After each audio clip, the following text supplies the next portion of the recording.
Yo guys, what's going on? Welcome to the video, and I just wanted to get a little quick first impressions out there for Arknights Endfield. I've been playing it for the last couple of hours since the beta went live, and I've been having a lot of fun with it actually, but I kind of wanted to just give you guys my thoughts since jumping on to the game. I'll start off by saying the game's gorgeous. It is gorgeous, aesthetically pleasing. I like the character designs. The detail is insane, and the actual map and environmental design is top-notch as well. The fact that this is running on Unity, I believe, is quite impressive. People are doing impressive things with Unity. But I want to go through a couple of things. We're going to talk about the combat, at least the surface level and what I've done so far, because with the start of the game, you're doing combat, but you're engaging in with some of the systems that are actually quite unique to this game, that really other gacha games that I know of haven't done this sort of thing, at least in the 3D action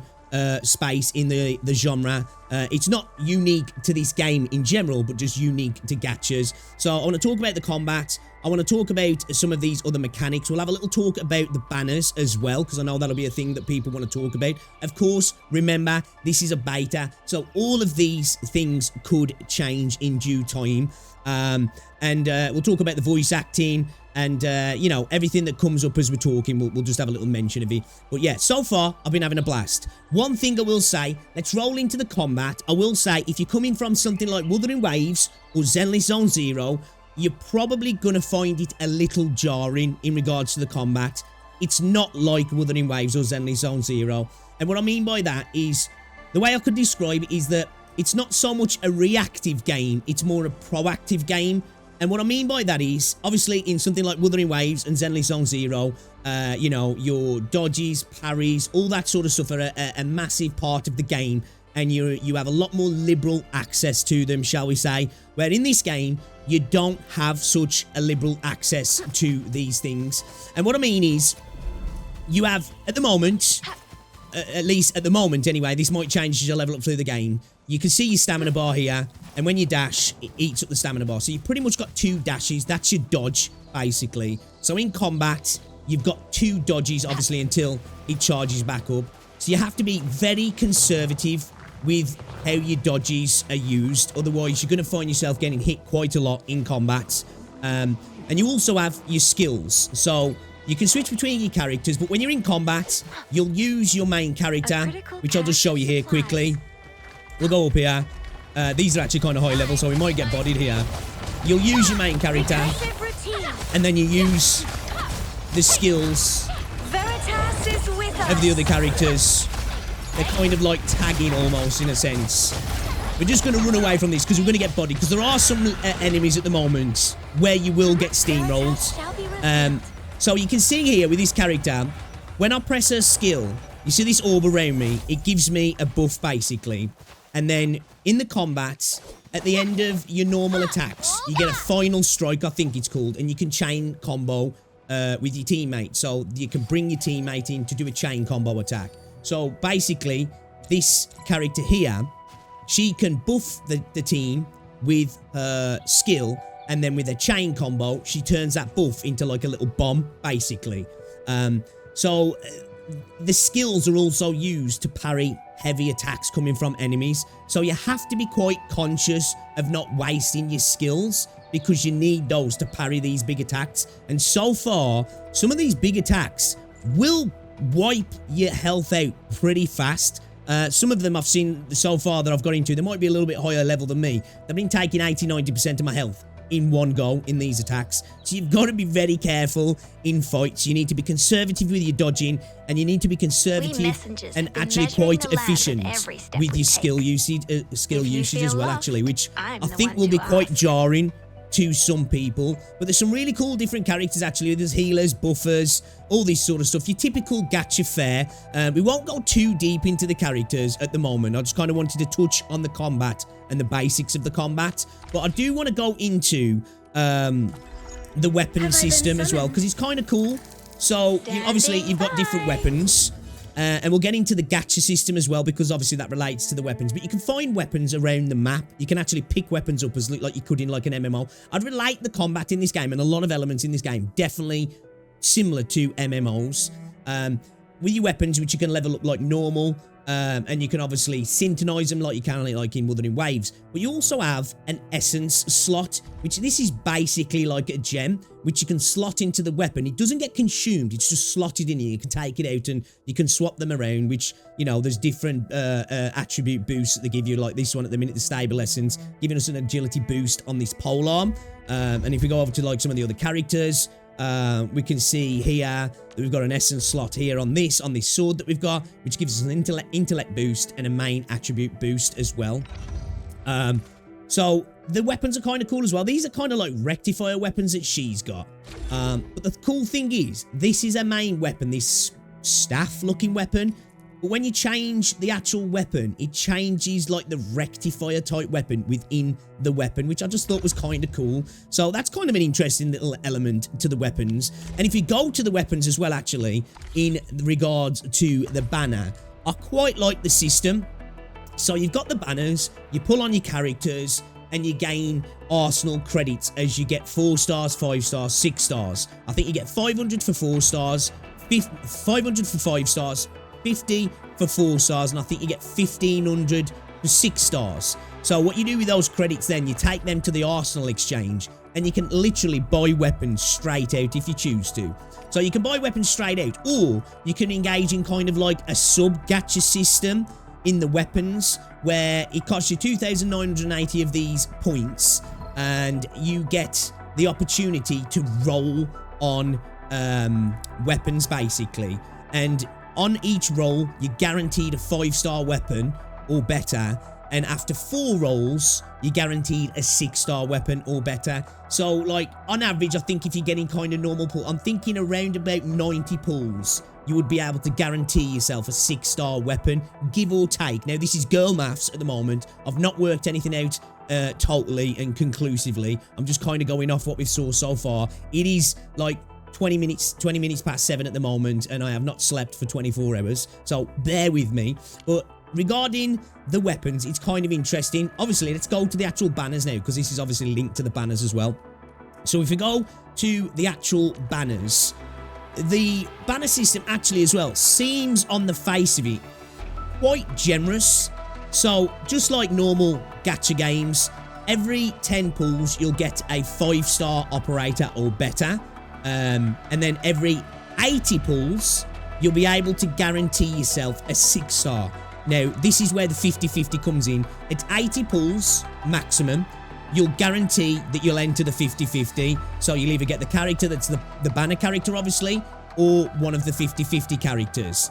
Then if you go on to 120 pulls, you guarantee the character. So within 120 pulls, you are 100% guaranteed the character on the banner. At least this is what I'm reading from it. So you guarantee the character within 120 pulls and another 6-star. So within 120 pulls, you're going to get 2 6-stars.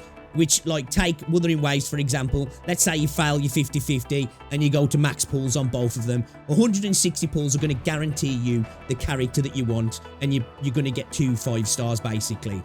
With this, it's 120, and at 120 pulls, you are guaranteed the banner character, which I think is kind of a nice system, actually. So within 120 pulls, you're getting 2 6-star characters, and then along the way, you're going to guarantee yourself a 6-star weapon as well. So 120 pulls will get you a 6-star weapon and 2 6-star characters at least, if my girl math is correct. It costs you around about, it costs you 500 of these Ouroboros currencies, or whatever they're called. At the moment, that so far, there don't seem to be too much that I'm getting from the world, at least. But let's just do a quick pull on here so you guys can actually see the animation, actually. We'll chuck a single pull down. It's got a kind of cool pull animation as well, which I think's nice. I'm a bit of a sucker for that, you know? It's always nice when you're gambling to get the endorphins going. And we can see we got a 4-star. No, 4-star. Yeah, 4-star, sorry. I keep getting mixed up, man. It's confusing. And you can see here as well, we got 50 of the armory credits, basically. The Arsenal tickets. So that now goes towards, sorry if I just backed out of that, I didn't mean to. If we go to the Arsenal exchange now, we can see we got 2820. So we only need another 160 and we'll be able to roll on this. Or if we wanted to, we could just buy one of these weapons in here now right off the bat if we wanted to. But obviously, we're going to get the chance to get a 6-star out of this, where everywhere else at the moment, it seems like we can only buy up to 5 stars. So, kind of an interesting system. I think it's quite a generous system. It's not terrible. Now, of course, this might change when the game comes out. We don't know. This character seems actually kind of insane as well.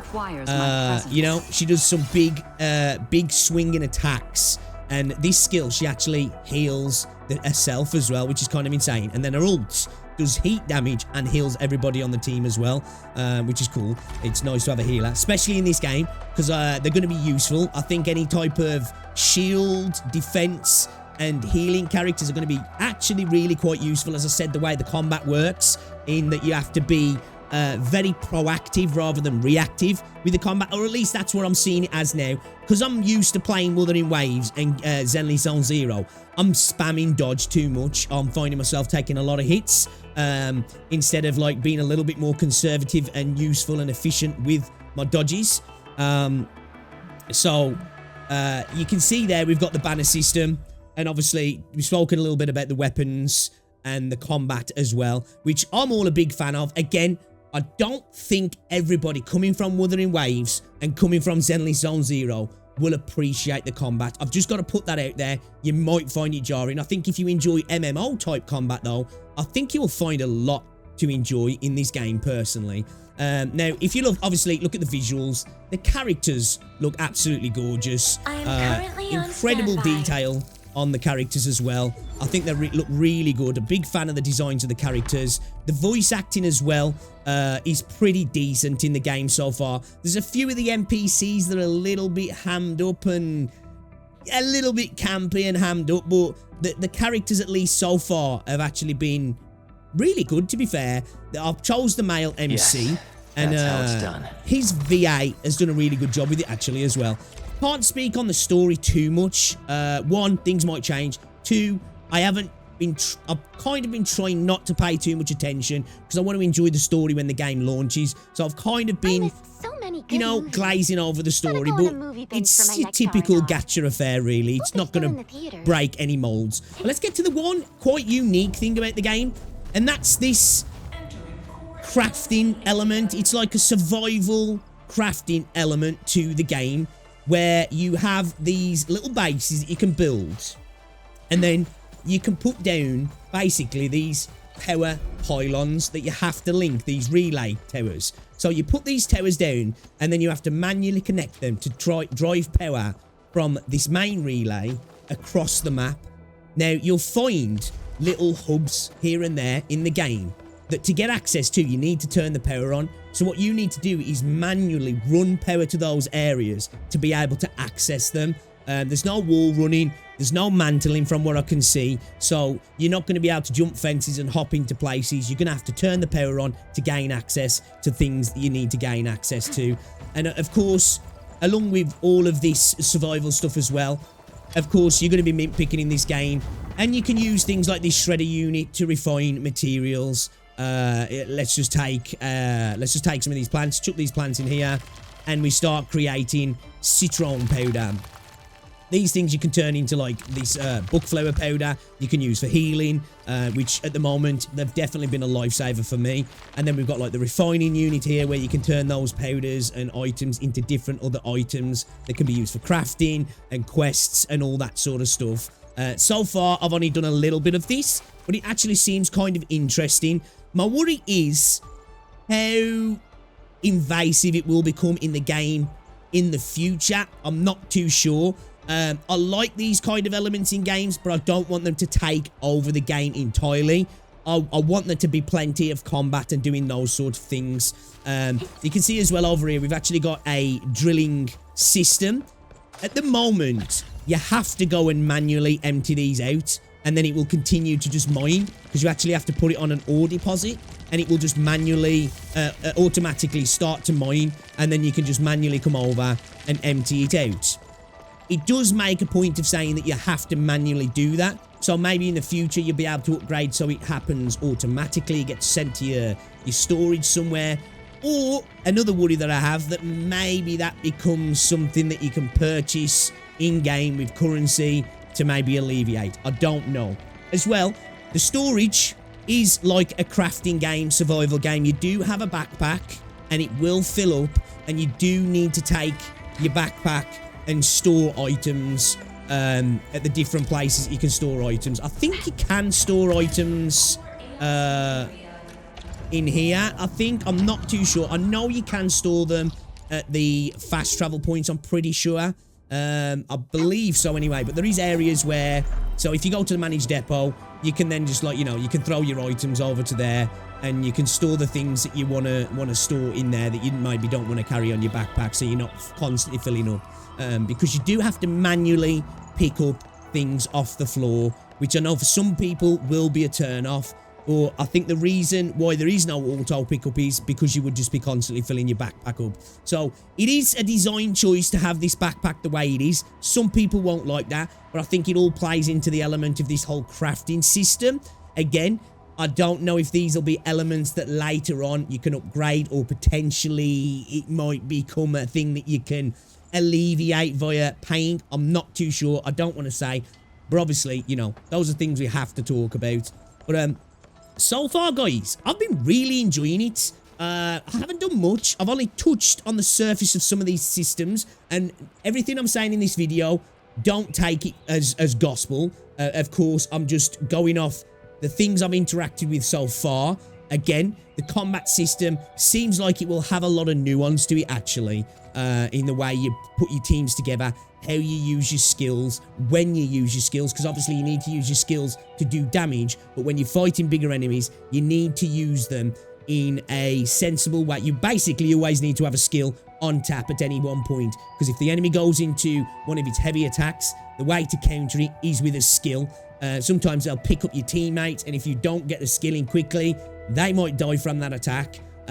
So it's actually, as I say, a little bit more proactive than reactive. You kind of have to plan a couple of steps ahead, rather than being like, wait for an attack to dodge, to do your thing.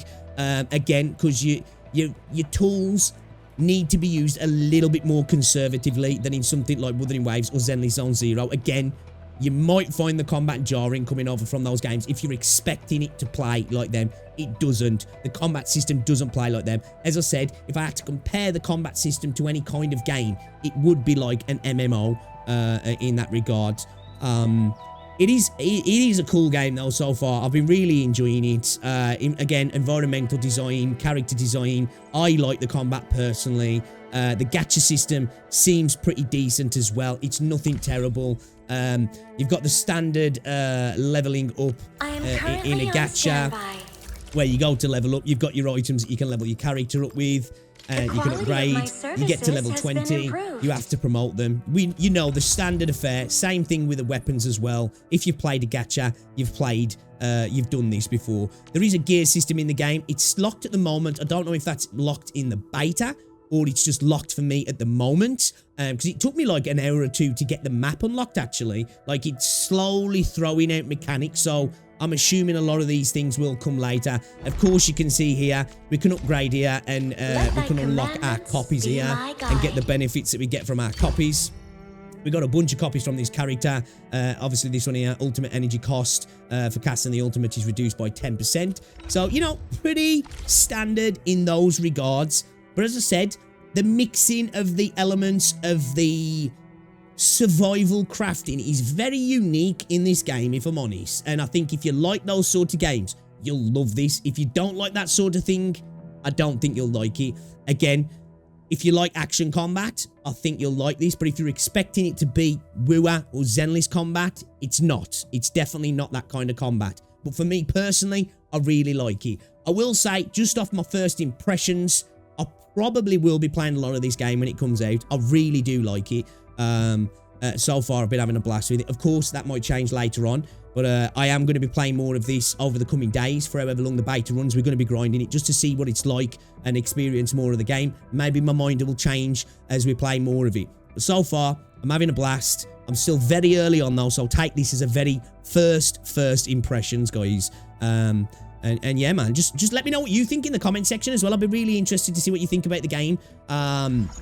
You know, looks great, and I will have some more videos coming up where we'll actually go a little bit more in depth into the combat, and you guys can actually see the combat yourself and you know, get a feel for it. Recursive and, you know, just check it out, because it is actually kind of fun. I really do like the combat system. It's something a little different, in my opinion. Especially compared to Rua and Zenless, as I say. So yeah, guys, let me know what you think in the comment section about that. Have you played the game? What do you think about it? Are you looking forward to it? What you've seen of it? Are you still interested or not? I'd love to know in the comment section down below. And guys, if you did enjoy the video, be sure to like it. There'll be plenty more Arknights Endfield content over the coming few days where we'll go into things a little bit different and I'll show things off a little bit more to you guys as well. Come over to the streams as well. I'm going to be streaming it over the next few days also, guys. All right, appreciate ya. I'll catch you all later. I'm going to get some sleep now because I am knackered. I'll see you all later, guys. Ta-ra.